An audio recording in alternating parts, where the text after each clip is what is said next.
Hello guys, welcome to my channel Parvati Cooking Channel. Today recipe is ento healthy aina chirraku pulagoora andi. Idi ela chesukovalo induku kavalsina ingredients ento chuddam kada.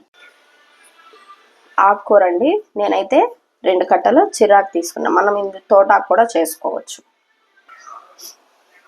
Onions, tomato and garlic.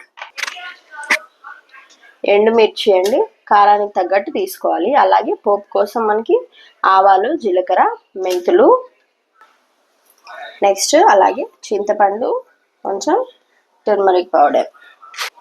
ఇప్పుడు ఎలా చేసుకోవాలో చూద్దాం పదండి. Okay అండి, stove వెలిగించి బాండలు పెట్టాము.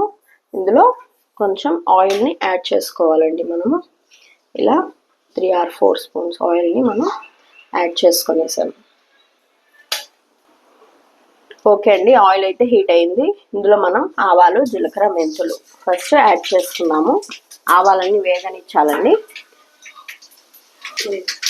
Okay, ఆవాలు వేగిపోయి ఇందులో మనం ఎండుమిర్చి యాడ్ చేసుకున్నామండి. కారానికి తగ్గట్టు కట్ చేసుకున్నాం. నెక్స్ట్ ఇందులో అలాగే మనం కట్ చేసి పెట్టుకున్న ఈ ఆనియన్స్ని యాడ్ చేసుకుంటామండి.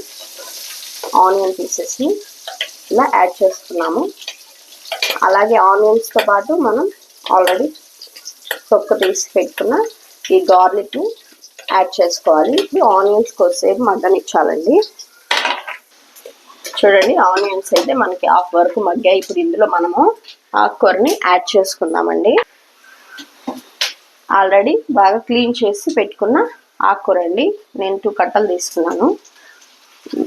ఇది తీసుకునే దాన్ని బట్టి మీరు కారం అవన్నీ యాడ్ చేసుకోవచ్చు. బాగా క్లీన్ చేసి పెట్టుకున్న ఆకుకూరని ఇప్పుడు ఇందులో మనం యాడ్ చేసుకున్నామండి ఇలా. ఓకే, ఇప్పుడు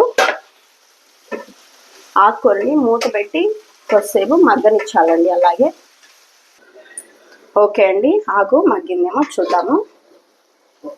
చూడండి, మనకి ఆకు ఇలా మగ్గింది. ఇప్పుడు ఇందులో మనము కొంచెం ఆల్రెడీ కట్ చేసి పెట్టుకున్న ఈ టమాటోస్ని మనం యాడ్ చేసుకోవాలండి. ఇలాగా ఈ టమాటోస్ని బాగా మిక్స్ చేసి ఇప్పుడు టమాటోస్ కూడా జస్ట్ ఒక 2 minutes మూత పెట్టి మగ్గించుకుందామండి. ఓకే అండి, టమాటోలు కూడా చూడండి మనకి పర్ఫెక్ట్గా మగ్గిపోయాయి. ఇప్పుడు ఇందులో మనం ఆల్రెడీ తీసుకున్న ఈ చింతపండు మిశ్రమాన్ని యాడ్ చేసాము. అలాగే టేస్ట్ తగ్గట్టు ఉప్పు, పసుపు అండి. వీటిని బాగా మిక్స్ చేసి ఇందులో మనం 1 glass ఆఫ్ వాటర్ని యాడ్ చేసుకోవాలి. వాటర్ అయితే ఎక్కువ వేయకండి, లిమిట్గా వాటర్ని యాడ్ చేసుకోండి. 1 glass వాటర్ని ఇలా వాటర్ యాడ్ చేసుకొని మూత పెట్టుకొని కొద్దిసేపు బాయిల్ చేసుకునేసేస్తే ఓకే అండి. చూడండి, మనకి ఆకు అయితే బాగా ఉడికిపోయింది. వాటర్ అంతా ఇంకిపోయి ఆకు ఉడికిపోయింది. ఇప్పుడు స్టవ్ ఆఫ్ చేసేసి మనము ఎనిపేసుకుందామండి. స్మాషర్లో వేసుకొని ఒక బౌల్లో తీసుకొని స్మాష్ చేసామంటే మనకి ఆకు పులగూర రెడీ అయిపోతుంది. సపరేట్ చేసుకుందామండి ఒక బౌల్లోకి. ఓకే అండి, మనం ఎనిపేసాము. చూడండి, ఎంతో టేస్టీ అండ్ హెల్దీ అయిన మనకు చిరాకు పులగూర రెడీ. నా వంటలు నచ్చితే please like, subscribe for more videos.